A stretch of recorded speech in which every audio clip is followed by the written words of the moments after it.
Hello guys, welcome back to my channel. Sa video natin ngayon, ituturo ko sa inyo kung paano nga ba ang magbarnis at lacquer type ang gagamitin natin.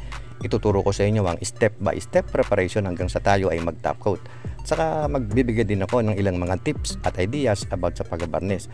Kaya mungkahi ko natapusin mo ang video ito upang wala kang mamiss. So tara guys, simulan na natin pagkatapos ng intro.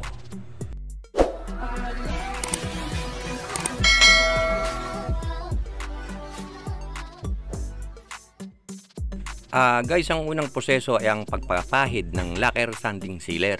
So, magtimpla tayo ng lacquer sanding sealer. Bali, 1 litro lang ang kakanawin ko dahil yung nakita nyo kanina sa intro, dun tayo magpapahid ng lacquer sanding sealer.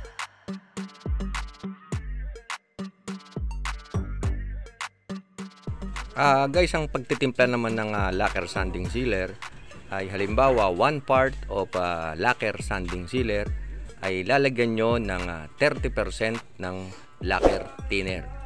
Diyan ko nilagay sa lalagyan na yan para masimot ko rin yung naiiwan na sanding sealer. Sayang din naman yan. Yan, haluin natin para yung naiiwan na sanding sealer ay makuha pa natin. Bali 30% lang yan, mga ganyan lang. O kahit bumaba ng konti, halos 30% na yun. Pwede na yun, ihalo nyo na yun doon.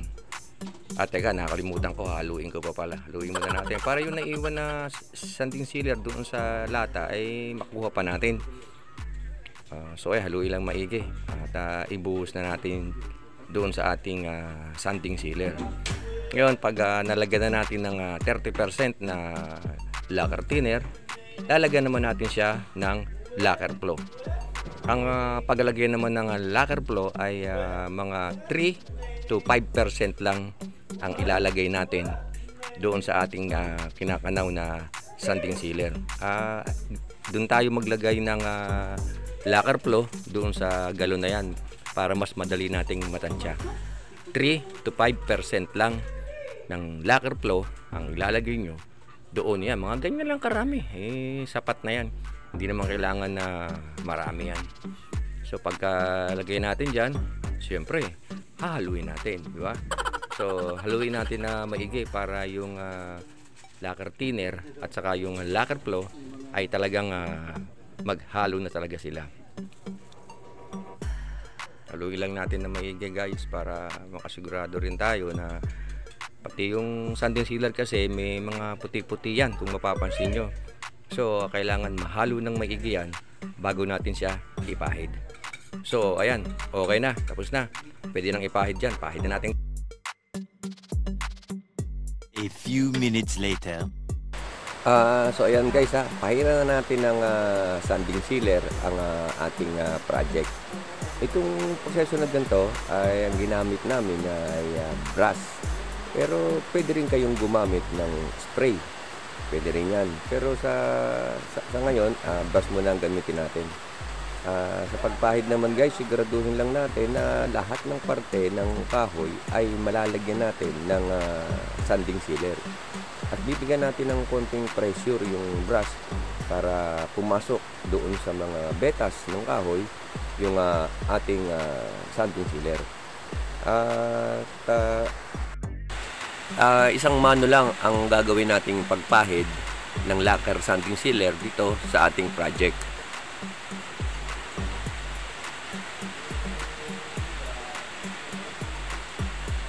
Guys, yung ganong problema nangyayari yon kadalasan pag malamig ang panahon o lalo na kung umuulan, ano ba, malakas ang ulan. Kadalasan nangyayari yan, nagpahid kayo ng lacquer sanding sealer, pagkatapos nung natuyo na nakita nyo namuti, tapos marami siyang bakat-bakat.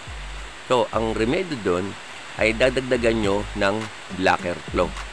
Dagdagan nyo lang ng lacquer flow ang inyong ipinapahid na lacquer sanding sealer at yung pamumuti ng varnish nyo ay hindi na mangyayari yun. Lacquer flow lang ang solusyon kapag namumuti ang varnish. Kaya mungkahi ko na kung kaya magbabarnish, mas maganda ay kung masikat ang araw o yung talagang maganda ang panahon. Kasi kadalasan kahit sabihin mo na hindi bumabagyo, o yung malamig ang panahon katulad sa mga lugar ng malamig, Tagaytay, Baguio o iba pa, pag nagpahid talaga ng barnes ay namumuti. Kasi alam niyo naman, ang hangin, may kasamang tubig yan. Kumakapit dun sa ating barnes, kaya nagkakaroon ng puti-puti, namumuti. Guys, disclaimer ang mga sineshare ko sa inyo na kaalaman ayon sa aking karanasan bilang isang pintor. At itong ginagawa natin na project ngayon, itong pagbabarnes, ay ang gagawin natin dito natural lang. Natural lang na barnes. Wala tayong gagamitin na kahit ano o yung wood stain. Wala. Natural barnes lang para lumitaw ang tunay na ganda ng kahoy na ito. So, tapos na yan. Next procedure naman tayo, guys. 1 hour later. Guys, ang next procedure naman pagmamasilya. So, magkakano tayo ng pamasilya. Ang gagamitin natin ay Pulatite.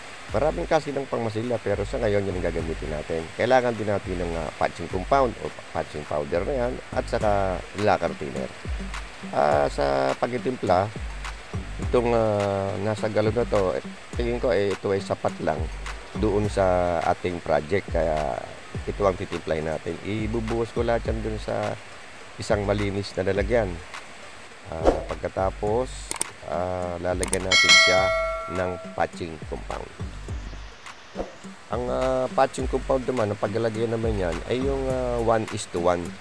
Kung gaano karami yung ating gagamitin yung pangmasilya o yung kakanuin yung pangmasilya, ganun din karami ang ilalagay yung patching compound. Ngayon, sa lacquer thinner naman, depende yan. Minsan kasi sapat na yung lapot niya o yung lambot niya. Pag nalagyan na ng patching compound, pwede na rin hindi siya lagyan ng lacquer thinner. Pero kung kailangan talagang lagyan, para gusto niyo yung medyo malambot siya, pwede rin siyang lagyan ng lacquer thinner. Haluin na natin maigi ito. Kailangan halong-halo din ito, guys, para yung patching compound ay talagang humalo doon sa pangmasilya. So,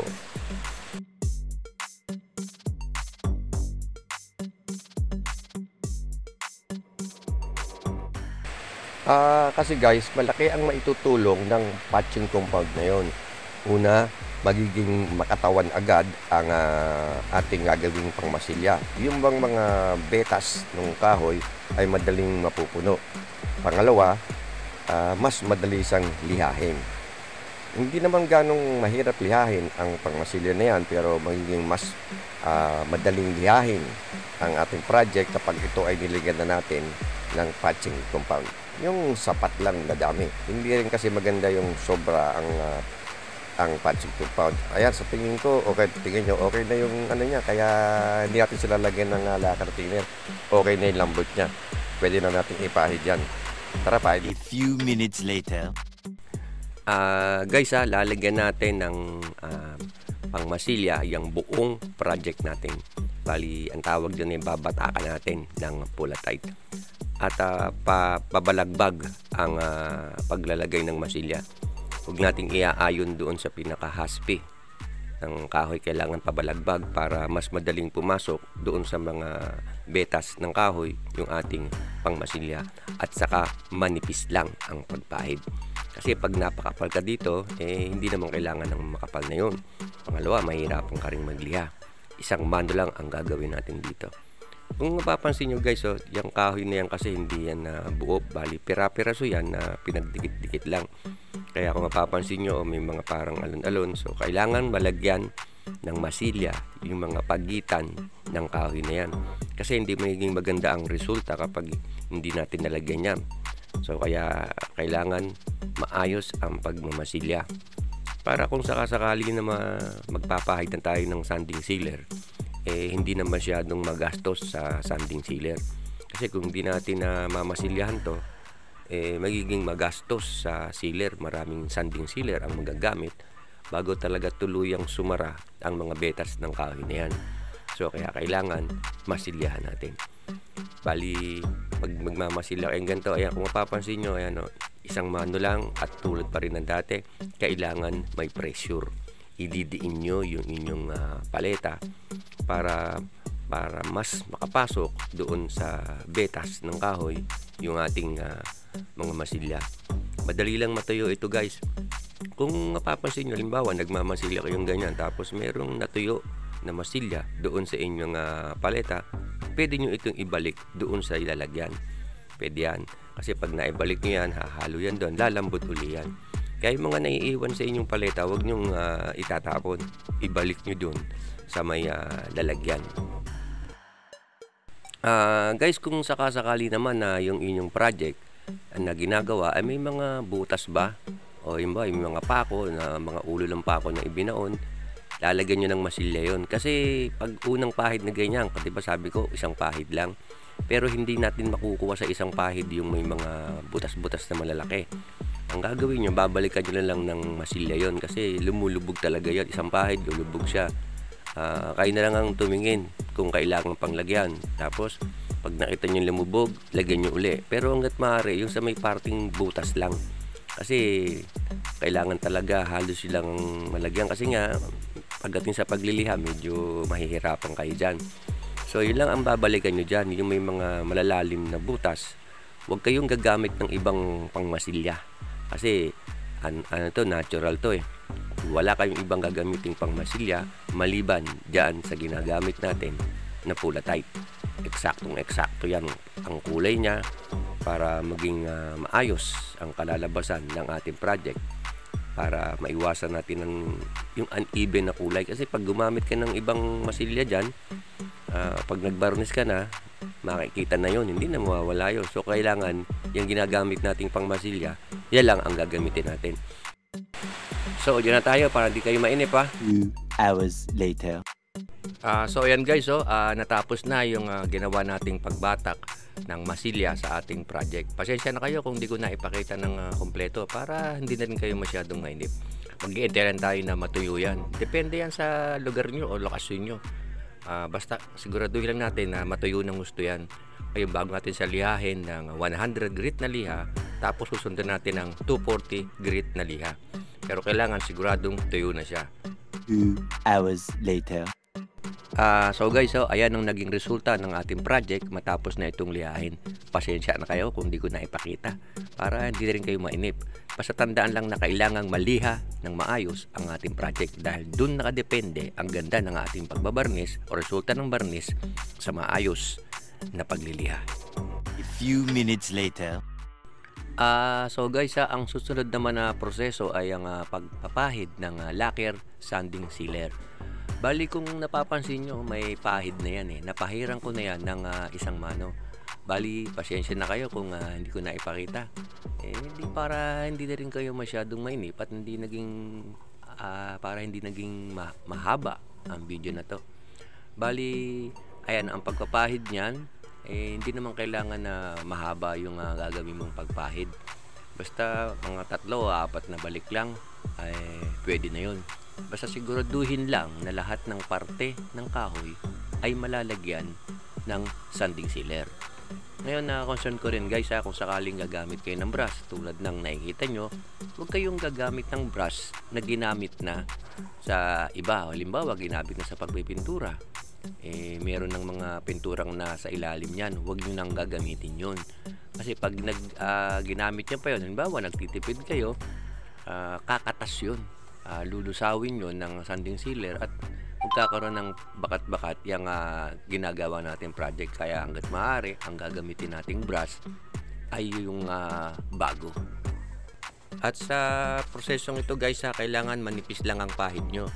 Kasi pag napakapal kayo dito, magkakaroon ito ng mga tulo-tulo. Kaya kailangan manipis lang. Magiging pangit ang resulta ng ating trabaho pag nagkatulo-tulo yan. Kaya alalayan nyo rin, tingnan-tingnan nyo yung inyong ginagawa. Kasi minsan katulad niya may mga hiwa-hiwa yan. Minsan kumakarga dun yung sanding sealer, hindi napapansin, tumutulo. Magiging pangit ang resulta nun. Kaya kailangan manipis lang. So ganyan ang gagawin nyo dyan sa buko na yan. Hindi ko na rin ipapakita para hindi rin kayo masyadong manginip. So next procedure na tayo guys. 2 hours later. So guys, yung pinahid natin na sanding sealer kanina ay natuyo na.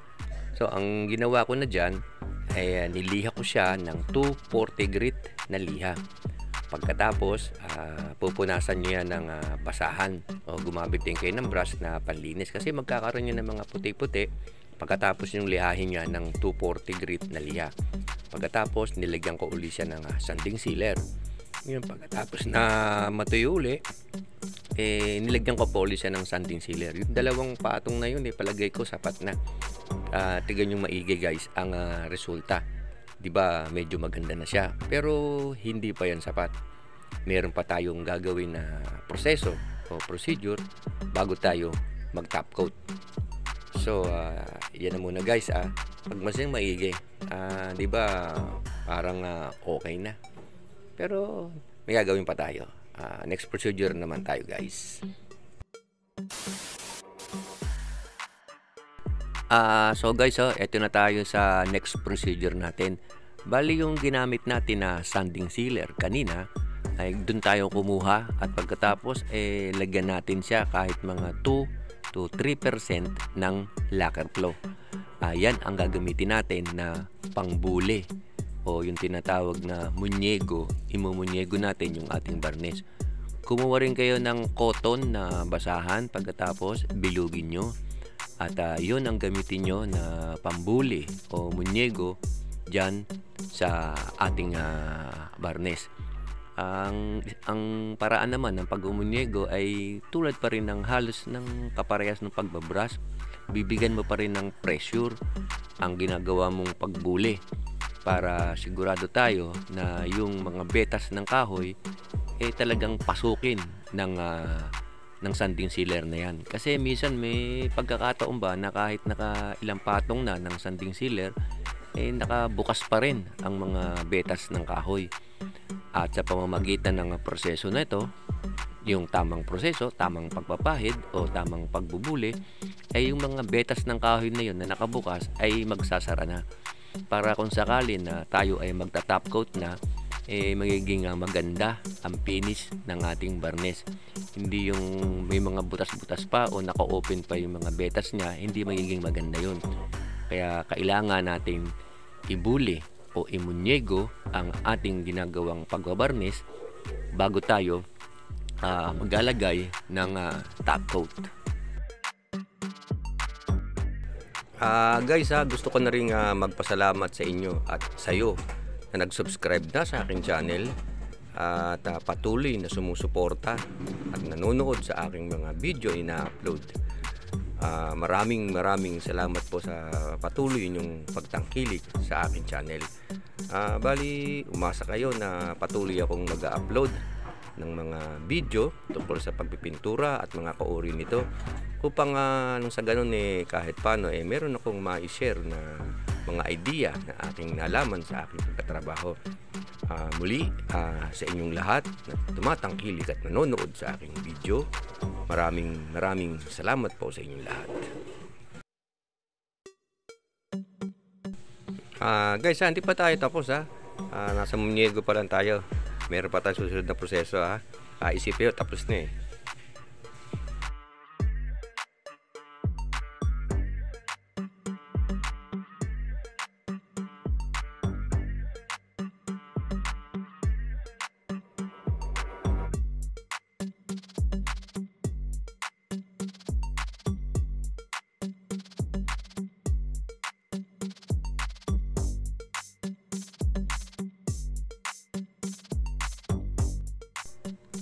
So yan guys, halos patapos na yung ginagawa nating pagmumunyego. Pagkatapos ito, pwede na tayong maglagay ng ating top coat. 1 hour later. So guys, yung nakikita nyo na yan, yan ang gagamitin natin na pan-top coat sa ating project. Wala nang ibang ihahalo pa dyan. Basta yan, ready to, pwede na ipahid agad dyan. So, basta kailangan lang natin mahintay matuyo ng gusto yung kanina na ipinahid natin bago tayo mag-top coat. 2 hours later. So guys, umpisahan na natin ang paglalagay ng ating top coat.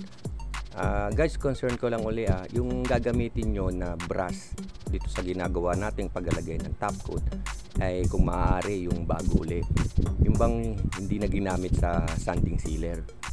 Sa bagay pwede rin naman yon, pero kailangan linisin yung maigi yung ginamit yung brush doon sa sanding sealer para hindi sumama diyan sa ating pag-top coat, kasi magkaiba yon, di ba? Top coat na to Pero kung hanggat maaari, kung meron naman, ang gagamitin yung brush sa pag-top coat ay yung bago ng brush. Sa pagpahid naman ng top coat, wala rin pinagkaiba sa pagpahid ng sanding sealer. Sa sanding sealer kasi, at saka dyan sa pag-top coat, pag nagpapahid kayo, kailangan wag masyadong mahaba. At saka pakiramdaman nyo rin guys, kapag nagpapahid kayo ng sealer o kahit ng top coat, madulas ang hagod nyo. Pero kung nararamdaman nyo na parang maganit o malagkit, sabihin wala nang karga yung brush nyo. Kaya hindi po pwede na masyadong mahaba ang gagawin yung pagpahid. Sa bagay, depende na rin yun sa karga ng inyong brush or kung anong klase ng brush ang iyong ginagamit. So, fast forward ko muna guys para hindi rin kayo masyadong mainip.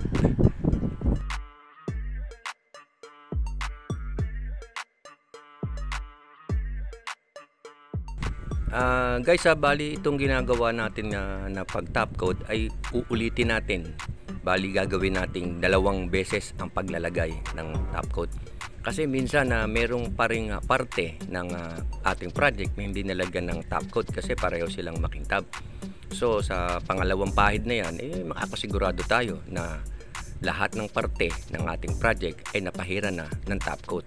Pero kailangang maghintay kayo ng 1 o 2 oras, depende sa lugar at panahon, bago nyo pahiran ng pangalawang mano. Habang nagpapatayo naman guys, concerned din iwasan yung mabasayan ng tubig kasi nasa top coat na tayo, lalo kung CR, iwasan yung babasa ng tubig yan kasi magkakaroon ng problema, sayang naman ng pagod natin. Medyo matagal nating pinipreparasyon yan, tapos masisira lang ng dahil sa tubig. So mamaya pag natuyo na ng gusto yan, ipapakita ko rin sa inyo kung ano magiging resulta talaga yan. Hintay lang tayo ng 2 oras, tapos papakita ko ulit sa inyo. Excellent! So ayan na guys, inantay ko yung 2 oras para sigurado na talagang tuyo na ang ating project ngayon. Tignan yung maigi, yan ang kinalabasan ng ating project. Pansinin nyo, maganda at baka nga pag dumapo ang langaw dyan madulas pa. So guys, kung nagustuhan mo naman ang video ito, baka naman po pwedeng bagsakan mo ako ng isang malupit na like at pakishare mo na rin. At kung interesado ka sa mga ganitong uri ng trabaho o topic, mungkahi ko na mag-subscribe ka sa aking channel at pakipindot mo na rin ang notification bell upang lahat ng aking video na i-upload ay wala kang mamiss. At kung meron kang tanong o concern about sa ating topic ngayon, ay comment down below lang guys. So, yun na muna. Sana nagustuhan yung video natin ngayon. See you around guys. Bye-bye! Yeah!